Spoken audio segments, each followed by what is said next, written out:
இங்கிலாந்துக்கு எதிரான first T20 போட்டியில அபிஷேக் சர்மா 24 பந்துக்கு 59 ரன்களை குவிச்சிருப்பாப்ல.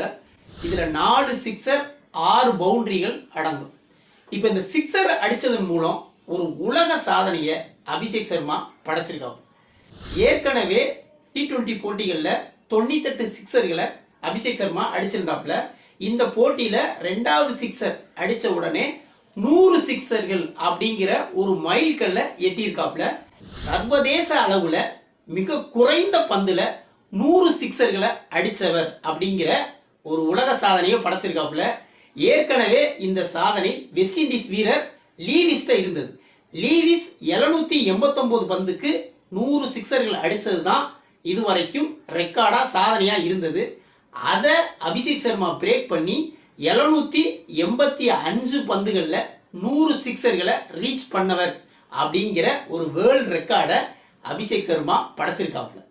இது மட்டும் இல்லாம இங்கிலாந்து மண்ணுல மிக குறைவான பந்துல 50 அடிச்சவர் அப்படிங்கிற ஒரு சாதனையும் படைச்சிருக்காப்புல.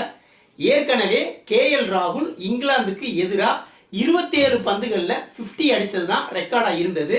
அதை பிரேக் பண்ணி இந்த ஃபர்ஸ்ட் T20 போட்டியில 20 பந்துல 50 அடிச்சு அந்த சாதனையும் பிரேக் பண்ணியிருக்காப்புல. இப்படி தரமான 2 சாதனைகள் பண்ணின அபிஷேக் சர்மாவுக்கு நாமளும் ஒரு வாழ்த்தை சொல்லிப்போம். வீடியோ பிடிச்சிருந்தா லைக் கமெண்ட் பண்ணுங்க, குறிப்பா சப்ஸ்கிரைப் பண்ணுங்க. மற்றும் ஒரு வீடியோவில் சந்திப்போம். நன்றி.